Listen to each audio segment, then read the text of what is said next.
Hello and welcome again to the Skill Work Forum. I'm Tim. As always, I'm joined with my partner, Brett. And, we come together and we focus and talk about industry issues, emerging trends, challenges surrounding the skilled trades. And normally, Brett and I, we get together and talk about things that relate specifically to you in the skilled trades industry. And today, we're going to do something a little bit different. We've had guests a few times, but today we're really excited to welcome a special guest into the Skill Work Forum podcast sphere, so to speak. So joining us today is Mr. Stephen Robertson, and I'm going to hold this book up because hopefully you guys can see that. Stephen is the author of this book, Aliens Among Us. So it's about Gen Z, 10 Surprising Truths About Gen Z. Very compelling title, Aliens Among Us, and I think sometimes we feel like that. And Gen Z, Stephen, I know you're probably going to help us understand what we're talking about there, but generally I think of, Gen Z, kids that were born in the 2000s type era through the early 2000s. That's kind of my mind, but you'll help clear that up. And so why are we talking about Stephen today, and why does that have to do with the skilled trades? And basically, we know there's an emerging and growing skills trade deficit, a gap in our country. The baby boomers are retiring at an alarming rate. The generations coming behind them, we talk a lot about the millennials. Well, the generation coming up behind them in bigger and bigger numbers are Gen Z. So we need to get our head around understanding what motivates them, how they think, how we can compel them to maybe enter into the trades industry. So Stephen is an expert in this field. He has done a lot of work, and he works closely even today with many from this generation. So he's done a lot of work and has a lot of expertise on how to attract, how to retain, how to recruit, and to make an environment that's compelling to Gen Z young people that are joining the workforce. So Stephen, welcome to the Skill Work Forum. Thank you. Tim, Brett, it's a thrill to be on with you guys today. Thank you. It's a real honor. I'm excited for our conversation. Yeah, we are very excited about it. I think, Brett and I are both grandparents, so our kids are probably millennials.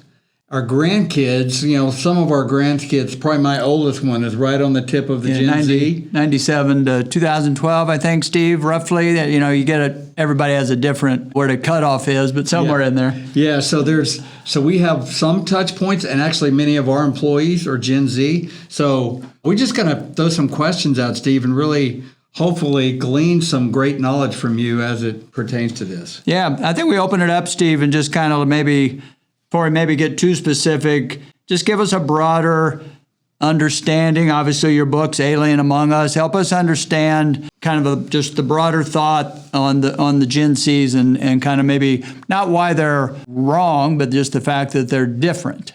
And so, well, thank you for acknowledging that they're different. I called my book Aliens Among Us because I want people to really get a sense of a generation seeing them as aliens so that we don't treat them like humans. And maybe we'll unpack that in a little bit. So 27 to 12, depending on who you believe and who you ask, that's roughly the age gap or age range of Gen Z right now, which means from skilled work perspective and truly any work perspective, the only generation coming into the workforce right now, brand new, is Gen Z. And we have Alpha generation that by 2028, they'll be 16, and so they're going to be following quite closely. And I think to set the table, as it were, one of the things I think is really compelling, at least for me, is that every generation always looks at the one that's coming behind them and says they're just teenagers going through a phase.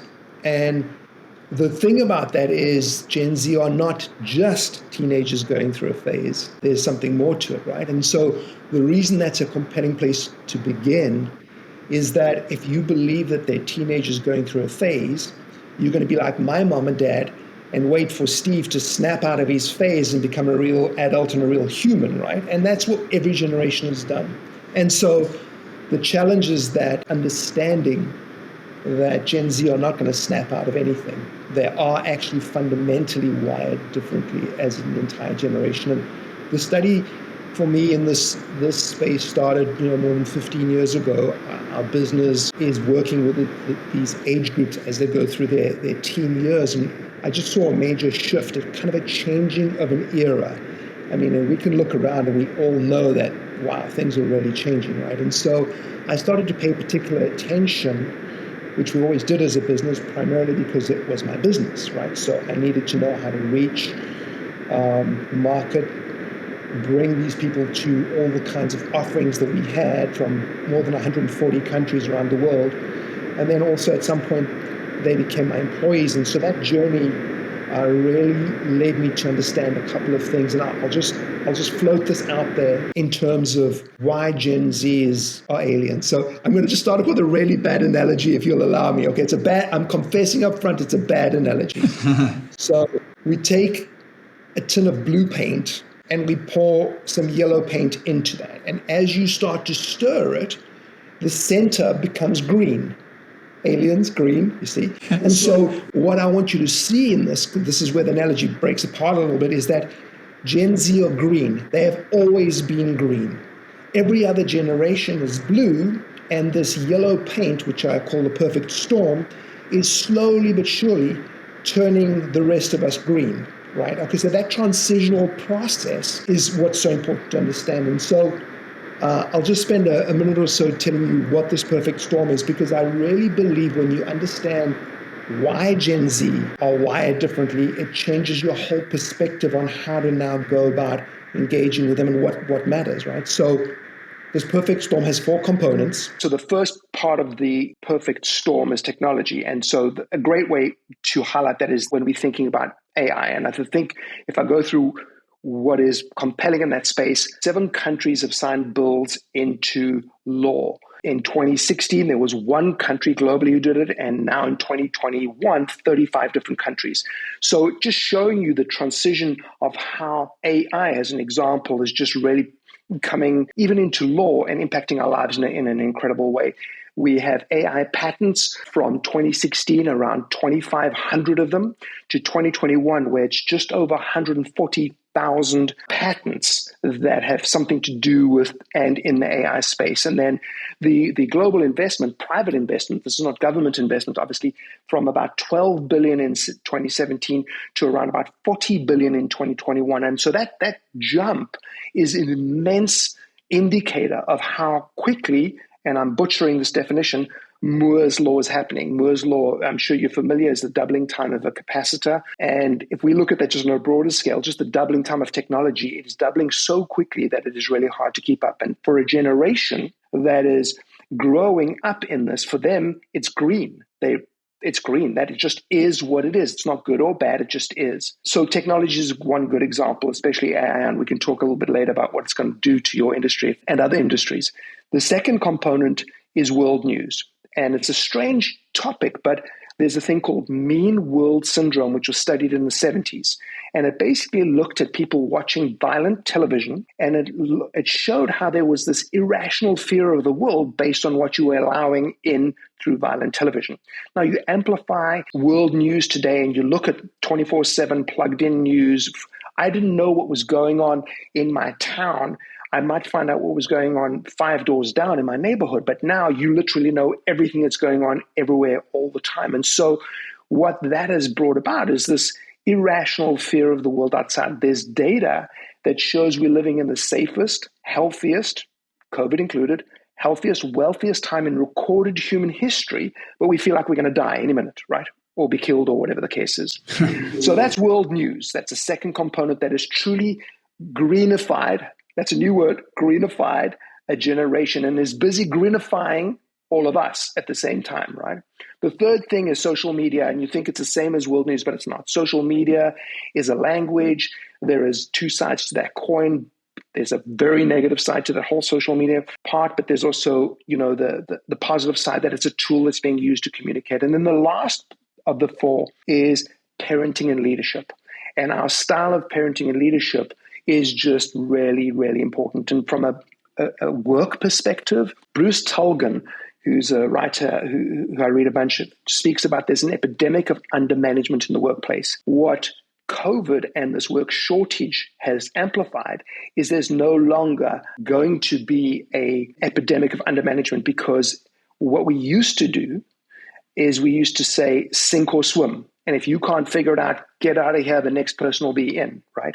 And what the shortage of skilled employees or employees that are prepared to work has really taught us is that if we plan to keep them, that strategy or style of leadership is just not going to cut it. And that style of leadership was really, that's kind of sink or swim mentality. Either you're in or you're out.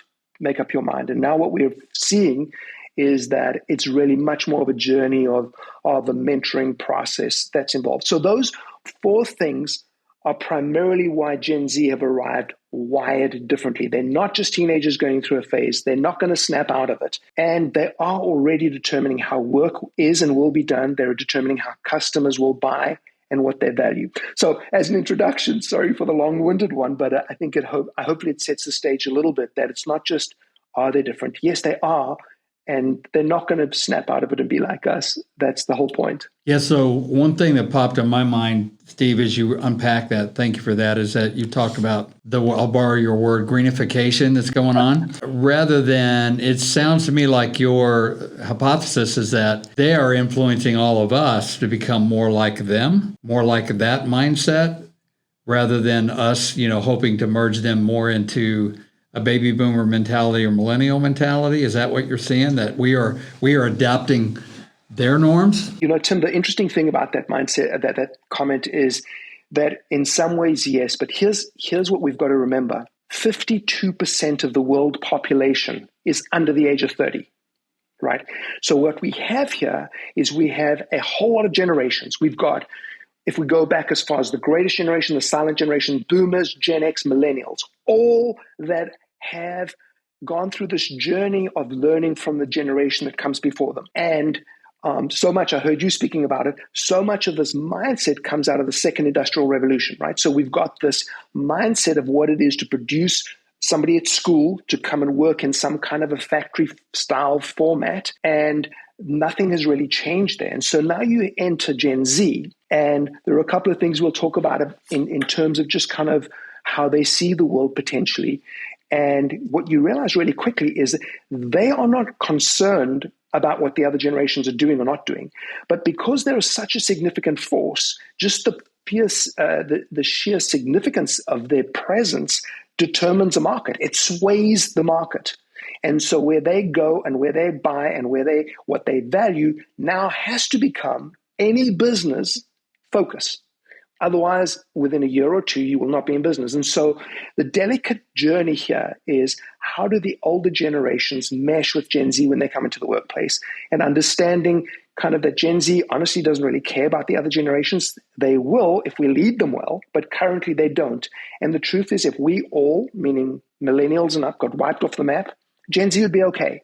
They'd figure it out. They'd bump their heads just like every generation has, and they'd figure it out. But there's such beautiful legacy, wisdom, and knowledge from the older generations, and we just have to figure out how to get permission to pour that into their lives, because at the moment, they're not looking to other generations for that input. So did I do an okay job of answering your question, Tim? I'm not sure that I did. No, yeah, you did. I think I understand a little better now. It's not so much as we're becoming green, is that we have to understand that the reality is the workforce is going to become more green, whether we like it or not, and we have to learn how to live in it. Yeah, because Brett and I brought out recently that our generation is still, just by the fact that we have experience and we've been in the organization longer, generally speaking, our positions of leadership, just because you've been there and you're running the company or whatever, you're still leading these folks and you're responsible for, mentoring and managing and all of that. So you got to figure it out. Yep. What would you say, Steve, kind of going down that path a little bit more, maybe getting a little bit more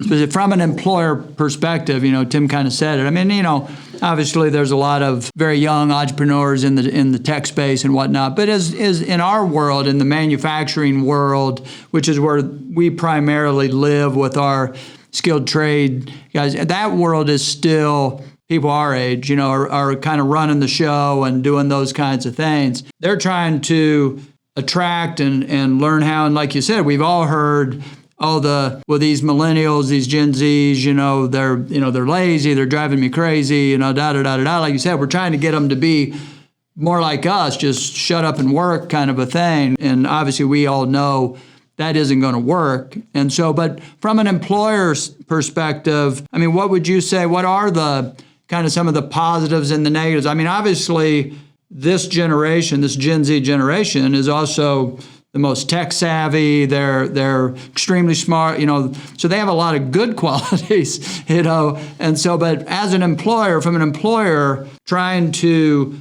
attract and keep, What's your advice? Brett, I love your heart in that question. And I think a good place to begin that conversation is when you look at the characteristics that surround Gen Z. They like coffee from Colombia and they only drink milkshakes from Chick-fil-A. That's the kind of answer we want, right? So that we can put it into a box and we can say, okay, now we got it. So we'll get coffee from Colombia and milkshakes, no problem. Chick-fil-A is delivering. But the interesting thing is where this generation has taken us is to kind of a one-on-one relationship with your employees. And in other words, what matters to me needs to matter to you. And so the hardest part of the other generations in the workforce, like you guys that are running the show, like I am running a show, right, is to understand that just because my toolbox, my arsenal of knowledge and wisdom and things that we know work is tried and tested, it doesn't mean we can walk into the workshop and dump it down and say, use these tools. It just isn't applicable. And what we've started to see, and we've seen a lot of this, is that when you give this generation an opportunity to uncover different approaches, you'll be quite surprised how innovative they can be. But to more specifically answer your question, I think a couple of things that are really important for business owners or leaders to understand is this. If you can see from a characteristic, and we're talking about pros and cons here, right? If you're talking about characteristics of a generation, it's always hard. But here's a good overview, not so much about the coffee or the milkshake. We have a generation that values access over ownership. Now think about that for a second. We live in an on-demand subscription world, right? When last, I don't have a DVD player. I don't have a VHS player. I actually don't have a DVD in my house anymore. Actually do, but I have nowhere to play it. My computer has no DVD. Why? Because I have a subscription. I can access all music ever sung, created, or played through this for like $5 a month. Every song ever made in the world I can access. And when I'm done doing that, I turn it off, right? So what does that do in the workplace? When I'm in, I'm in. When I'm out, I'm out. It's that there is a mindset, and all of us are becoming green here. Like, I want to pay when I want it, and I want to turn it off when I don't want to. I want to work when I want to, and I don't want to work when I don't want to. So first thing, mindset of access over ownership. There's another one. There's 4 of these. Awareness over action. And this is where leaders really, really come in. There is the awareness leads to people getting feedback, but very little action. So it's easy to sit and say, I wouldn't have done it like that. Or no, we got to do it like this, because we're in a mindset right now, and through primarily social media, we have been given a voice, which I don't think is necessarily bad, to say whatever we want. And there's very little responsibility tied to your voice. So you can say whatever you want. So what we have is we have awareness over action. So it's easy to sit and say, I wouldn't lead, like you did a party for your employees and you did axe throwing. I wouldn't have done axe throwing. Yeah, no, that's not what I would have done a reading corner, right? And then somebody else can be like, a reading corner? Like, what books are we? So that awareness over action is a really important part to understand. We are very aware, very socially aware, but there's very little action because we're still in the seat of judgment where it's easier to just point a finger and you're not having to follow through on any of that. The third one is fear over faith, and this is not a religious statement. It's world news, mean world syndrome, fear of what's going to happen, fear of your employer, fear of your neighbor, fear of your own ability to do the work, fear of being able to get an income, over faith in the system, faith in the government, faith in your employer. And so you've got a lot of decisions being made out of fear versus faith. And again, when you look at these on their own, they don't sound like a big deal, but when you put them together, you realize like, wow, that is what's framing this generation. And then the last one, which is where the older generations have to really get a aha moment, it's they value information over understanding. And again, so when we look at this beautiful thing over here, I have access to all information. No generations have ever had that, right? You can fact check me on the spot. You can, if you guys are using ChatGPT already, you will see that you can it's incredible what's going on in terms of information.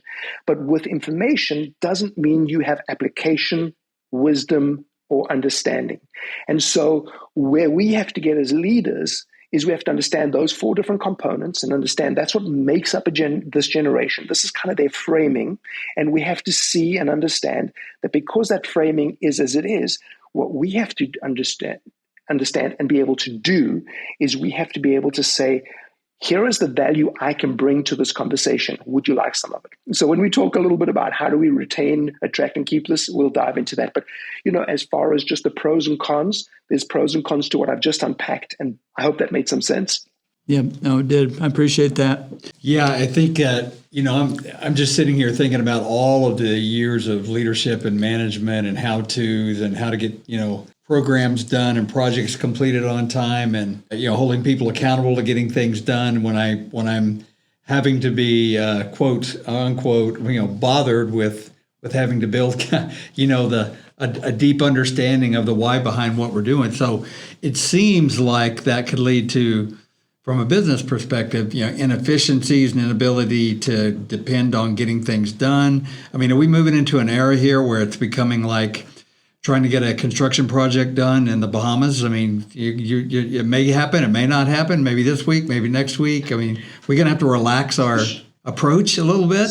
So the short answer is yes, the long answer is no. I mean, the short answer is it's not going to be business as usual. And your business as usual, as you've just described it, is a comfortable sweet spot zone where you can do what you need to do and they do what they need to do, right? But the reality is, if we don't figure out how to bridge the gap with this generation in terms of working, and there's certain soft skills that they're really weak in, and that's by admission, their own admission as well, there are a whole lot of gaps that need to be plugged. If we don't figure out how to bridge that gap and we just look for the person who already comes with that ready baked, very soon that line is going to be non-existent, and you're going to look around and realize you're the only business that doesn't have employees. Now, your hope could be AI is going to save you.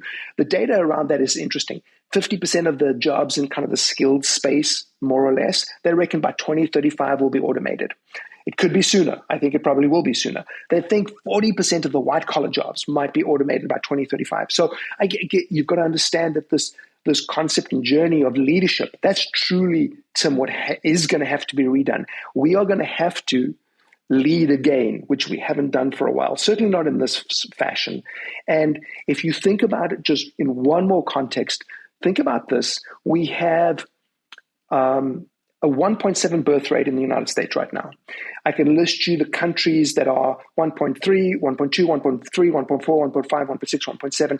Anything under 1.6 birth rate is unsustainable, right? So what that means is the aging population is not going to have enough young people in to actually run industry and actually keep the country afloat and feed them, right? So you're looking at, call it a dwindling workforce, which is intermediate. Of course, it's like planting a tree. You got to plant it 20 years ago to sit in the shade today, right? So that workforce is going to be dwindling. We're talking about AI potentially taking some jobs, and you're trying to say, well, how do we as a business stay in business? How do we manage our employees? And here's the reality. All we need to do is look around us and say, this world is changing and changing really quickly.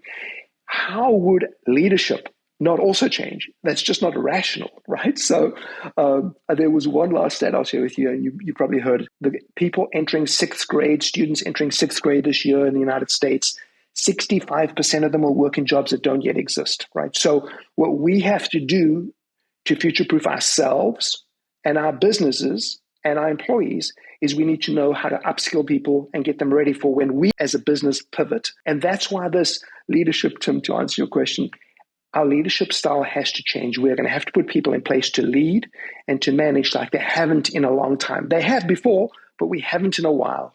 That is really good. You know, one of the questions we talked about, Stephen, we talked about a lot, how to attract this generation to the skilled trades and to this sort of workforce of the future. And maybe the right question is, well, we still have to continue doing that in the near term. Maybe it's, we're going to have to adjust what the work is they're doing.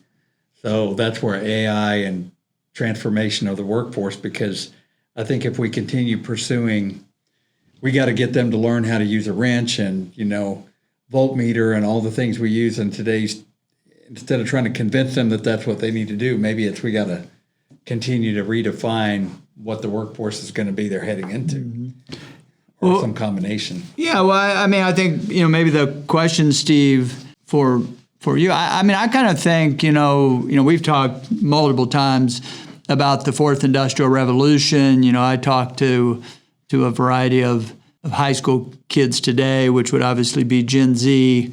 And we talk about it's a kind of an interesting time because I think there's more awareness that not every student now sees themselves as going to a 4-year college. So they're kind of like, I don't know what I want to do. It's like a little bit like what you're saying. They're not sure what they want to do, but they want options. And I do think with the fourth industrial, I think we're already seeing the beginning. To be in the skilled trades no longer means you necessarily have to get grease under your fingernails. It's becoming a very higher level technology, higher level of automation. And so knowing that, and that's where it's gone, but what do you see? Can we attract the Gen Zs? Obviously, the millennials at this point are probably the ones that are in the middle of it right now.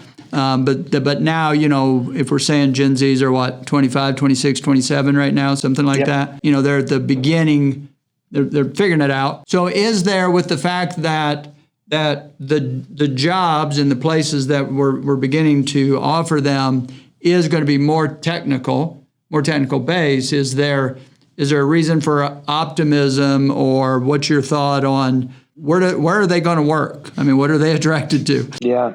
And so a deep question. So you've touched on a couple of things that are compelling in that space. So let's begin with this. We are looking in your specific sector, and even as you verbalized it, it's not just grease under your fingers, right? So there is a stigma attached to what you've just shared in terms of the sector of the market that you guys are in, right? And so traditionally, people that weren't going to cut it at university might have ended up in your space. You've just said that in not so many words. We're saying, well, what does this look like? Is there optimism for the future? And so I say 100% yes, there's a lot of optimism. And I'll tell you why. There is already a narrative underway to redefine what working in the skilled space looks like, right? You can come out of school and you can dive right into it. You can be trained and you can generate great income. You can have flexibility. There's a whole lot of things, and you don't have the student loan. I happen to work with a whole lot of universities, and I know they're already busy racking their brains as to how to re-pivot and re-engineer what university will look like going forward. Because right now, when you look at the two components where you've got university and going into some kind of a skilled trade where they'll teach you as you go, it's very, very quickly becoming a difficult decision to commit $250,000 to college, right? Especially when you know by the time you graduate as a doctor, which is not just 4 years, robotic surgery is probably going to be in. I just saw an article about trying to ask law firms for $1 million to give a case to this company where they would have AI represent the lawyers in court, right? So don't go to law school, because the truth is it's already here, right? The skilled labor is a little bit different, right? And so what I do think is critical to understand in that skilled space is you guys haven't done a great job of telling the narrative around working in that space. That's the problem, because here's the truth. We live in an Instagram world. We live in a social media space. Your narrative does not exist. And the one that does says, come and we'll get grease under your fingernails for you at no extra charge, right? That is not a narrative to sell mom and dad when they're trying to keep up with the Joneses and they're going to send you to university, right? And you're not going to get a job. I'm saying that somewhat jokingly, so please hear my attempted humor there. But so where we are is this. The skilled labor market is what they're going to have to do is there's two things that are going to be true at the same time. One is you're going to have to get them into the jobs that they're in right now. And secondly, as Tim suggested, while they're in those jobs, you're going to have to do something called upskill, right?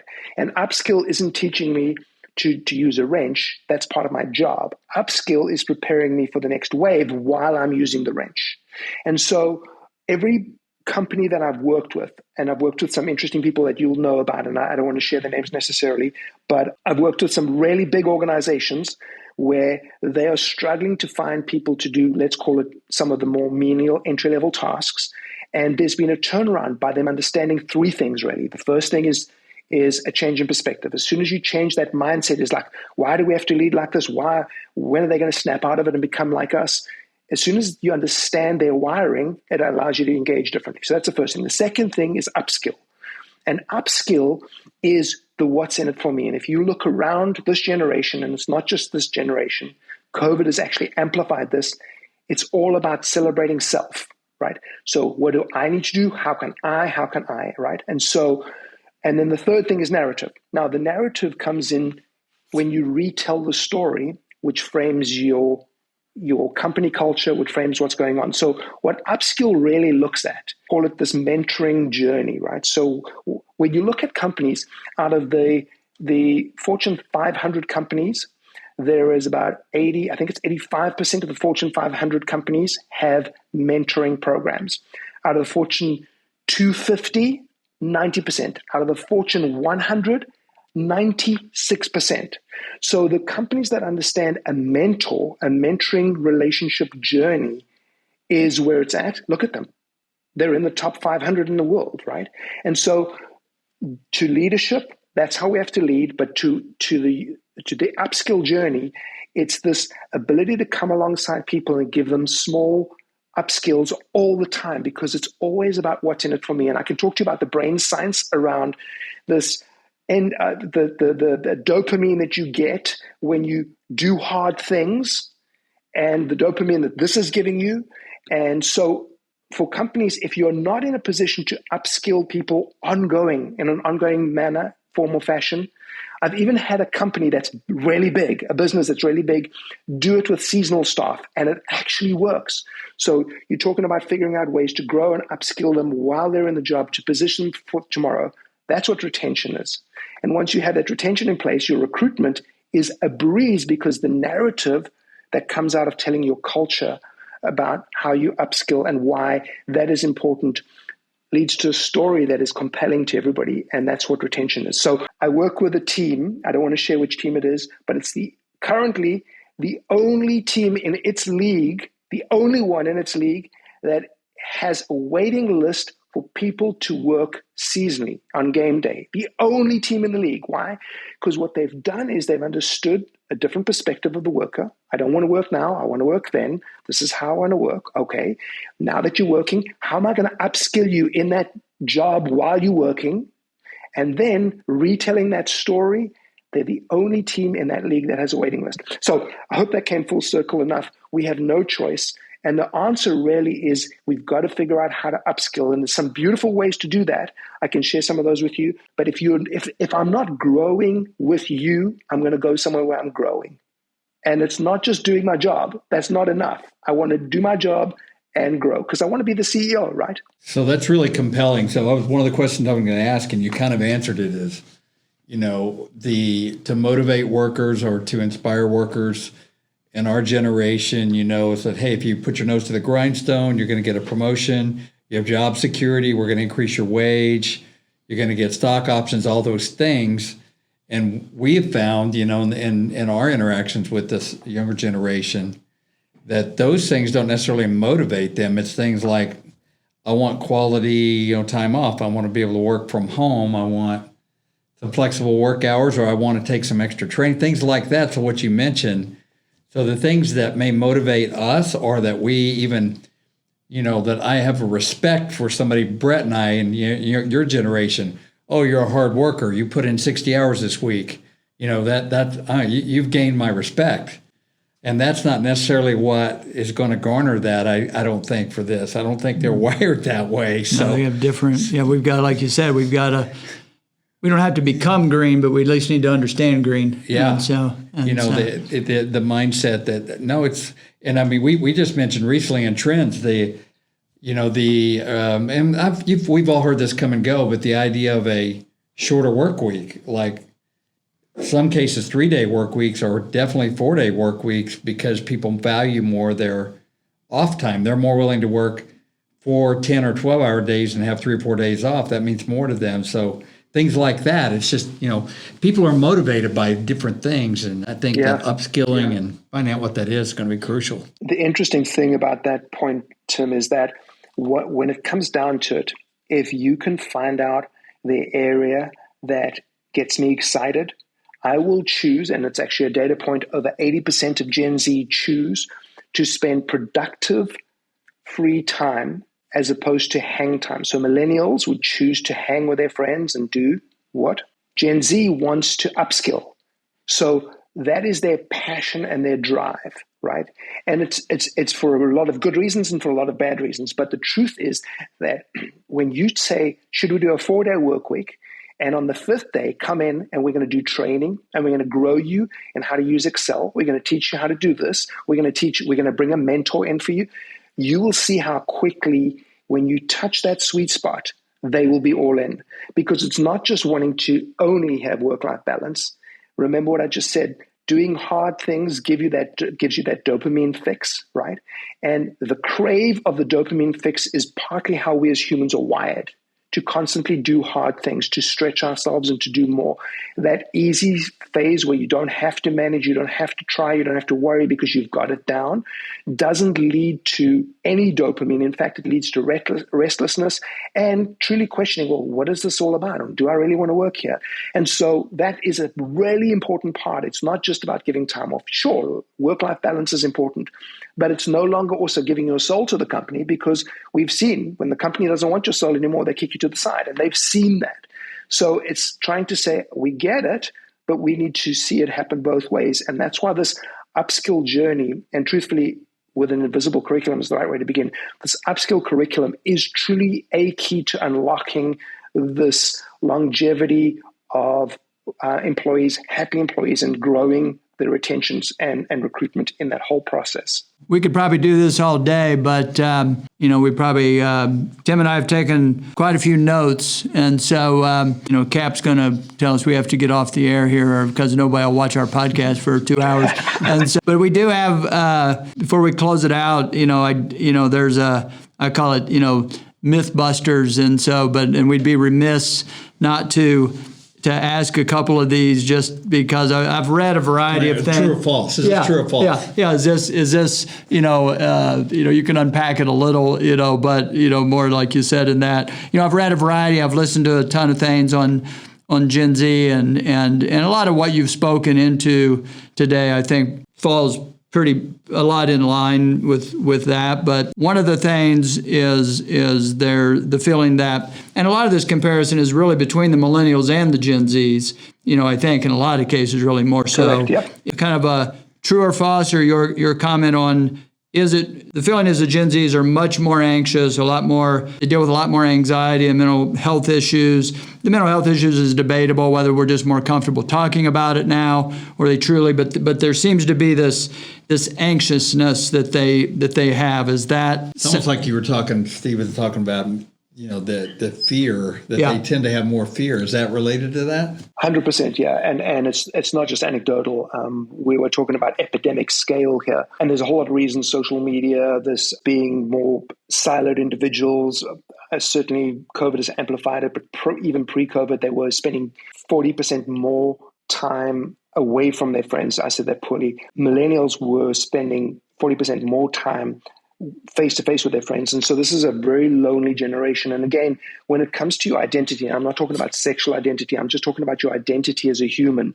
When you're not being stretched and upskilling and feel like there's value in your life, then there's this questioning, there's always becoming like, where is an endpoint? And so, it's a really, really, really big deal. And that's partly why the mentoring process, I call it GPS leadership, guide positioned by the side leadership, is the key, because you have to be able to come alongside someone, help them on their journey. In so doing, you're really giving them a vision of who they are, and that's what they're going to pursue to help them be happy. But unfortunately, it's absolutely true. It's a very, very anxious and mentally struggling, I said that poorly again, generation. Yeah, the other one here that we had is this, I think it's a social media thing, but it's the fear of missing out, FOMO, this, which is kind of, I guess, part of anxiety, but constantly stress about you're missing something, or even somebody else has got something going on that you don't have. So it's always like almost a marketer's dream, that there's always this